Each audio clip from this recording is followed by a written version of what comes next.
Hello friends, Radhe Radhe. Welcome back to my vlog. आज है मेरा डे 2 रोड ट्रिप का और हम रुके हैं रामगढ़। रात को हमने यहाँ होटल में स्टे ले लिया था और सुबह उठते ही मैंने सबसे पहले बालकनी का दरवाज़ा खोला और देखा ये प्यारा खुला आसमान, ये पहाड़। दिल्ली में हम इस नीले खुले आसमान को देखने के लिए तरस जाते हैं और हम दिल्ली वाले इसीलिए सुकून के कुछ पल बिताने आते हैं पहाड़ों पर। तो अभी हम अपने डेस्टिनेशन पर नहीं पहुँचे हैं, हम भीमताल से होते हुए रामगढ़ पहुँचे हैं। अभी हमें इससे आगे जाना है। उससे पहले मैं आपको अपना होटल दिखा देती हूँ जहाँ पर हमने स्टे किया था। बहुत ही प्यारा, नीट एंड क्लीन सभी फैसिलिटीज़ के साथ था ये होटल। इसमें हमारा ब्रेकफास्ट इंक्लूड था। ओनली ऑन 2100 में हमें ये स्टे मिला था। मैंने इसे ऑनलाइन बुक किया था। अगर आप चाहें तो यहाँ भी स्टे कर सकते हैं। यहाँ का स्टाफ बहुत बहुत बहुत अच्छा था। कोई चीज़ की उन्होंने हमें दिक्कत नहीं होने दी। और खाने की बात करें तो खाना बहुत टेस्टी था और इनके बालकनी व्यू वाले रूम्स तो बहुत ही अच्छे हैं। आप यहाँ पे बैठ के आराम से एंजॉय कर सकते हैं अपने मील्स और आराम से लेटिए और बाहर सुंदर पहाड़ देखिए। फुल ऑन रेस्ट के लिए अगर आप आना चाहते हैं ना तो ये बेस्ट प्लेस रहेगा आपके लिए। देखिए कितना सुंदर नज़ारा है यहाँ का, बहुत बहुत प्यारा, बहुत ही सुंदर। और चलिए अब कर लेते हैं अपना ब्रेकफास्ट। थोड़ी सी पेट पूजा भी ज़रूरी है क्योंकि अब नेक्स्ट डेस्टिनेशन हमारा है 1 घंटे की दूरी पर। उससे पहले पेट पूजा करके निकलेंगे और फिर हम उससे आगे भी जाएंगे। ये हमारा ट्रिप रहने वाला है घूमने वाला। हम बहुत सारी जगह कोशिश करेंगे कवर करने की। यहाँ मैं बिल्कुल हो गई हूँ रेडी और हमारा ब्रेकफास्ट भी लग चुका है। हमने लगवाया है बालकनी में अपना ब्रेकफास्ट। और देखिए सूरज की रोशनी इतनी तेज़ पड़ रही थी कि फेस का एक एक निशान दिख रहा था। और देखिए ब्रेकफास्ट में है मिक्स पराठे, आलू पराठे, सैंडविच और गर्मा गर्म चाय। तो चलिए एंजॉय करते हैं अपना breakfast. Vivo, happy birthday Vivaan. Thank you. मज़ा आ रहा है? बर्थडे की शुरुआत अच्छी हो गई। और व्यू कैसा है? वो तो बहुत बढ़िया है। इस गरम है अच्छी वाली। फूक लिया मुँह। वो मुझे लगा मेरी पहले वाली ठंडी हो गई थी तो ये भी वैसी हो रही होगी। अब ये नहीं पता था, ये तो अभी लिया। ब्रेकफास्ट बहुत अच्छा था, हमने सारा खत्म कर दिया इसलिए, है ना? मजा आ गया। चलेंगे नीचे झूला झूला। गंदा हो रहा है। ब्रेकफास्ट करने के बाद टाइम हो गया था हमारा चेकआउट करने का, अलविदा कहने का इस रूम को। उससे पहले आपको रूम टूर दे देती हूँ फिर से। बहुत ही अच्छा था फैमिली के लिए, गर्ल्स ट्रिप के लिए, ग्रुप ट्रिप के लिए। आप यहाँ पर बिना किसी टेंशन के आ सकते हैं।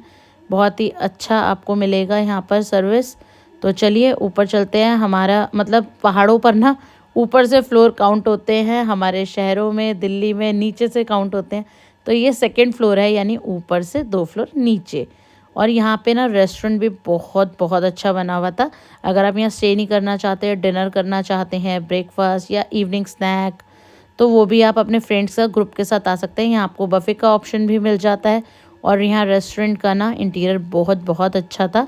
और अगर आप चाहें तो रेस्टोरेंट के बाहर भी बालकनी एरिया बना हुआ है जहाँ पर आप बाहर के वेदर का मज़ा लेते हुए अपने मील्स एंजॉय कर सकते हैं, पार्टीज़ कर सकते हैं।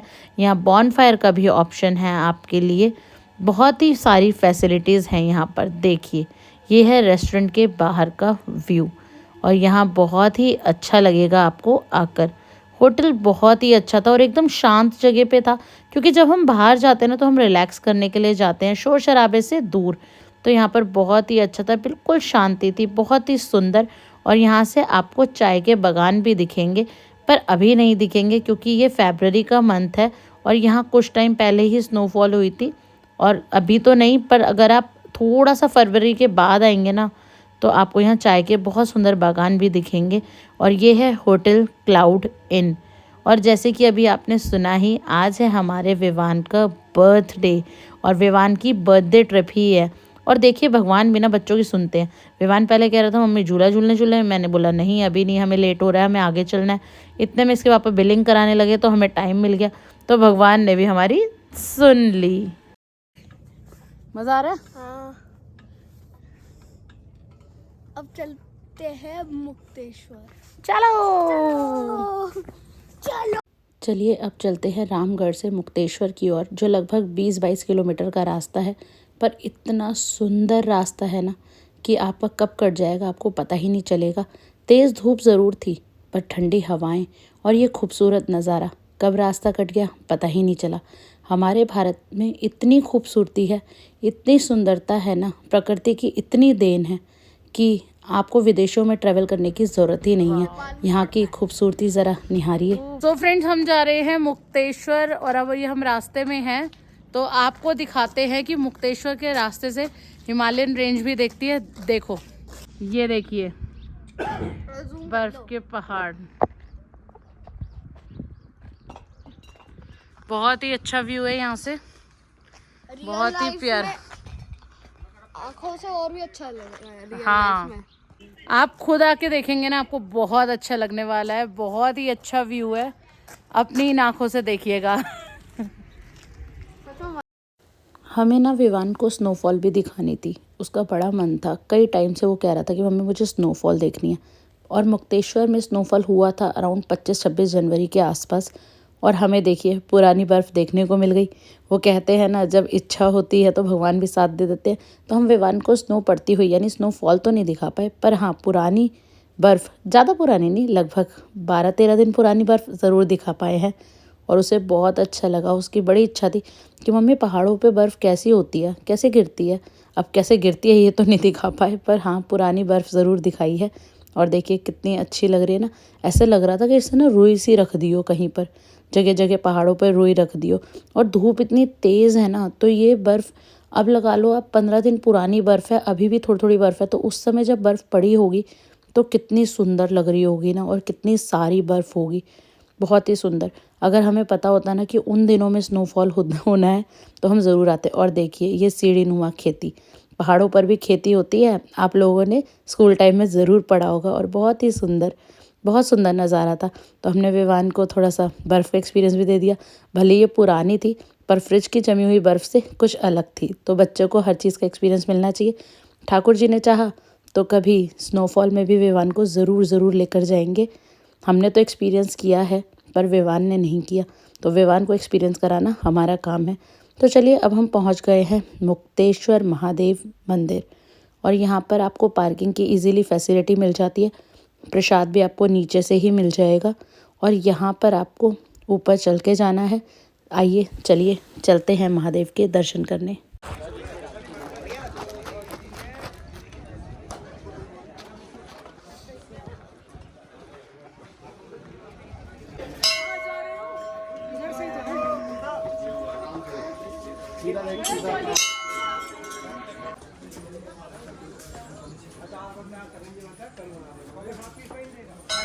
आराम से, आराम चलो, आराम से, थक जाएगा फिर रुकेगा आगे।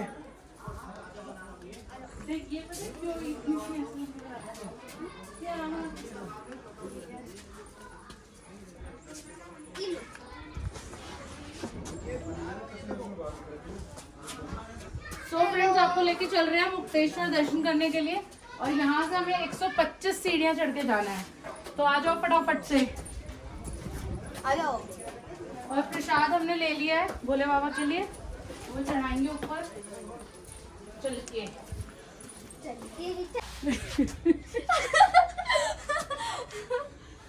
भाई थक जाएंगे यहीं पे चलते चलते ही। आप तो अभी से थक गए।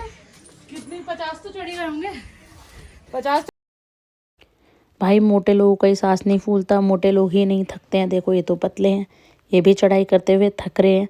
तो यहाँ पर ऐसा होता ही है पहाड़ों पर। और देखिए यहाँ पे ना जगह जगह पर किन्नू के जूस मिल रहे थे। इतना किन्नू हमने इस सफ़र में देखा है ना कि मैं आपको बता नहीं सकती। बहुत ही ज़्यादा मात्रा में यहाँ किन्नू का जूस मिल रहा था। और बिल्कुल फाइबर वाला ये लोग निकाल के दे रहे थे। ऐसा नहीं है कि छान के आपको खाली पानी पानी सा दे दिया। ये लोग फाइबर युक्त जूस पिलाते हैं, बहुत ही टेस्टी। तो चलिए आगे चलते हैं। सबसे पहले आते हैं महादेव शक्तिपीठ। और यहाँ अंदर मंदिर में ना बिल्कुल भी कैमरा अलाउड नहीं है। वो लोग नई वीडियो बनाने देते, ना फ़ोटो खींचने देते। तो आप यहीं से दर्शन कर लीजिए। बहुत ही प्यारे दर्शन हैं यहाँ पर भी। आप प्रसाद जब लेके जाएंगे थोड़ा सा यहाँ पे चढ़ा देना, थोड़ा ऊपर चढ़ा देना, या 2 जगह ले लेना, जैसे आपकी इच्छा हो वैसे आप कर लेना। और यहाँ से बहुत ही सुंदर नज़ारा है। आप पूरा का पूरा मुक्तेश्वर, ऊपर मुक्तेश्वर महादेव से देख सकते हो पूरा चारों तरफ। बहुत ही सुंदर नज़ारा है। और यहाँ हनुमान जी का भी मंदिर है साथ में ही। अब थोड़ा और ऊपर चलते हैं हम मुक्तेश्वर महादेव की ओर। पहले जान लेते हैं मुक्तेश्वर महादेव है कौन। तो महादेव के इस मंदिर की दो मान्यताएं, मतलब दो बातें कही जाती हैं, दो कथा कही जाती हैं इसके पीछे। एक कि जब पांडव अपने वनवास समय पे थे तो उन्होंने महादेव से अपनी मुक्ति के लिए प्रार्थना करी थी, तो उन्होंने इन महादेव की पूजा आराधना करी थी, इसीलिए इन्हें मुक्तेश्वर महादेव कहा जाता है। एक कथा और कही जाती है कि महादेव ने यहाँ पर एक राक्षस को मारा था और उस राक्षस को यहाँ से मुक्ति मिली थी, इसीलिए यहाँ महादेव का नाम मुक्तेश्वर महादेव पड़ा। तो अब दोनों में से कौन सा सही है कौन सा गलत ये तो मुझे नहीं पता, पर यहाँ के लोगों ने जो बताया मैंने वही आपको बताया। बाकी अगर आप लोगों को कुछ यहाँ की विशेषता पता हो तो कमेंट बॉक्स में ज़रूर बताइएगा। मुक्तेश्वर महादेव में वाइट कलर की शिवलिंग है जिसके हम लोग दर्शन करते हैं। कैमरा अलाउड नहीं था, बहुत स्ट्रिक्टनेस थी, इसीलिए आपको नहीं दिखा पाए हैं, पर आप कभी जाएं तो ज़रूर दर्शन कीजिएगा। और यहाँ से भी ना देखिए कितना ब्यूटीफुल लग रहा है ना, कितना सुंदर लग रहा है यहाँ का नज़ारा। और जब भी आप किसी मंदिर आए ना तो उसकी चोटी के दर्शन ज़रूर करिए। अब आप लोगों ने अंदर शिवलिंग के दर्शन भले ही नहीं करे हैं, पर अगर आपने इस चोटी के दर्शन कर लिए हैं तो समझ लीजिए आपने मुक्तेश्वर महादेव के भी दर्शन कर लिए हैं। और यहाँ पर ना देखो ये चील उड़ रही थी, अभी तो इतनी दूर है तो इतनी बड़ी दिख रही थी, पास में ये कितनी ही बड़ी होगी। मतलब हमारा अंदाज़ा था कि ये 6-7 फुट बड़ी तो होगी। बहुत बड़ी ईगल थी और पूरे खुले आसमान में ये बहुत ही सुंदर लग रही थी देखने में। देखिए आप भी लीजिए आनंद। और फिर हम आगे चलेंगे, मुक्तेश्वर महादेव से आगे बढ़ते हैं, थोड़ा सा और आगे बढ़ते हैं। मुक्तेश्वर महादेव दर्शन करने के बाद हम नीचे उतरेंगे। और ना अगर आपके पास टाइम हो तो आप यहाँ पर मंदिर में ना बाहर थोड़ी देर बैठना, आपको अच्छा लगेगा। हम भी 10-15 मिनट बैठे थे तो बहुत अच्छा लग रहा था। और अब हम आगे जा रहे हैं मुक्तेश्वर महादेव से, चलिए आपको बताते हैं आगे का। मुक्तेश्वर महादेव के हमने यहाँ पर दर्शन कर लिए हैं। ऊपर कैमरा अलाउड नहीं था तो आप यहीं से दर्शन कर सकते हैं। और अब हम इस तरफ जाएंगे जहाँ पर है चोली की जाली व्यू पॉइंट। इसी मंदिर की सीढ़ियों से नीचे आते ही लेफ्ट में। तो चलिए चलते हैं। पता है क्या यहाँ पे चार्जेस क्यों हैं? एक तो फिटनेस के, दूसरा अंदर पानी की सुविधा नहीं है तो ये लोग बार ढूंढते होंगे अंदर। पे तो प्रॉपर ट्रैकिंग हो रही है, प्रॉपर ट्रैकिंग। आराम से भी, आराम से। तेरे को ट्रैकिंग भी करनी थी ना। हाँ। ले ट्रैकिंग भी हो गई। बताता जा वो और क्या करना है। देखो कैसे हो रही है जड़ें, कैसे सीढ़ियों की फॉर्म में बनती जा रही हैं, देखो जड़ें। हाँ।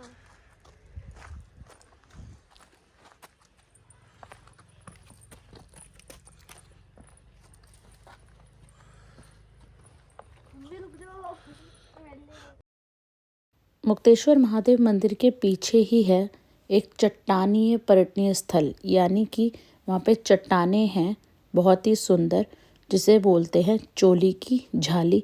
वहाँ पे एक चट्टान के बीच में ना एक होल है, तो इसीलिए बोलते हैं, होल का मतलब झाली का मतलब जाली है उसमें, तो इसीलिए वहाँ का नाम है चोली की झाली। ये मुक्तेश्वर महादेव मंदिर के आप 4-5 सीढ़ियाँ नीचे उतरेंगे, वहीं से लेफ्ट में जा रहा है टर्न। तो चलिए चलते हैं। हम पहुँच चुके हैं चोली की जाली और यहाँ से व्यू देखो कितना अच्छा है। आप लोग यहाँ आ सकते हैं, अपनी फोटोज ले सकते हैं, वीडियोस बनवा सकते हैं। यहाँ ड्रोन से वीडियो बनाने की फैसिलिटी भी अवेलेबल है, वो भी ले सकते हो आप।